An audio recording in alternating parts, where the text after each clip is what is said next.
Allohga nurg'un qatim duo qildim, ammo duoyim qabul bo'lmadi. Alloh menga duo qilinglar, men duoyinglarni ijobat qilaman degan tursa, nimishqa duoyim ijobat bo'lmaydi?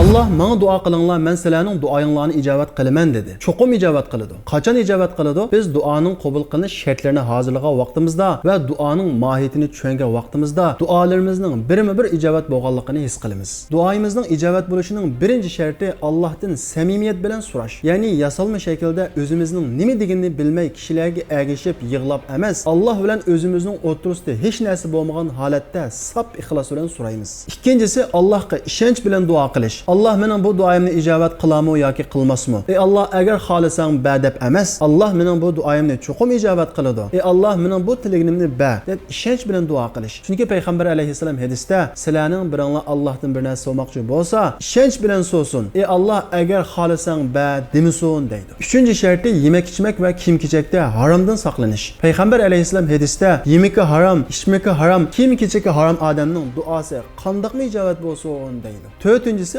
aldırmaslik. Allohga bir qancha qatim duo qildim. Alloh mening duoyimni ijobat qilmadi deb aldirash duoyimizning qabul bo'lishini to'sib qo'ydi. Payg'ambar alayhisalom hadisda Alloh bandasining duosini aldirab qolmasala ijobat qiladi deydi. Beshinchisi izchil davom qilish. Bir ikki qatim duo qilib qo'yib Alloh mening duoyimni ijobat qilmadi emas, bizning masalamiz hal bo'lguncha, Alloh duoyimizni qabul qilguncha izchil duo qilish. Oltinchisi qalbimizni Allohga bog'lab turib duo qilish. Og'zimizni duo qilamiz, qalbimiz Allohdan g'ofil, ya'ni bexud holatda qilgan duoni Allah ijobat qilmaydi. Payg'ambar alayhissalom hadisda bilib qo'yinglar, Alloh g'ofil, ya'ni bexud qalbdan duoni ijobat qilmaydi deydi. Yuqorqi shartni hozirlayolsaqlar Allohning qabul qilmaydigan duosi yo'q. Balki biz xohlaganda qabul qilmasligi mumkin, ammo cho'qim ijobat qiladi. Ijobat qilish javob qaytarish deganlik, cho'qim biz tilagan narsaning o'zini bilish deganlik emas. Chunki biz inson bo'lish sifatimiz bilan ba'zida o'zimizga ziyonli narsalarni tilashimiz mumkin. Yoki vaqt kelishdan ilgari bizning salohiyatimiz turishdan ilgari tilashimiz mumkin. Masalan, bir dada balasiga men nim desang qilib beraman deb va'da qilgan bo'lsa,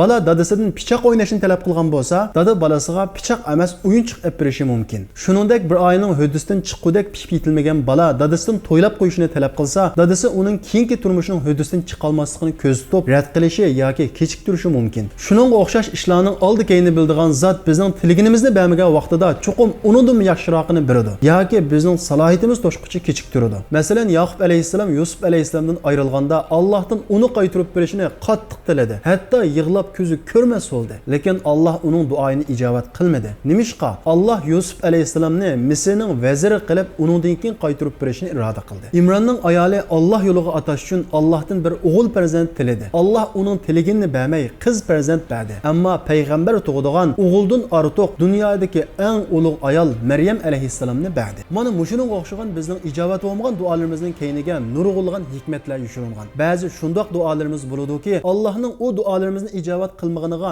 ming shukrlarni qiladigan. Duo insonni Allohga yaqinlashtiradigan ibodat. Alloh bir bandasini o'ziga yaqinlashtirmoqchi bo'lsa, uningga musibat yoki qiyinchilik soladi. U banda bu musibatni ko'tarib o'tish uchun Allohga esladi, Allohga duo qilib yiqinlashadi. Azan o'qilganligi namoz vaqtining kirganligini bildirganga o'xshash, beshimizga musibat va qiyinchiliklarning kelganligi bizning Allohga yiqinlashadigan, Allohga qaytadigan, butun maxluqotlarni qo'yib qalbimizni faqat Allohga bog'laydigan vaqtimizning kelganligini bildiradi.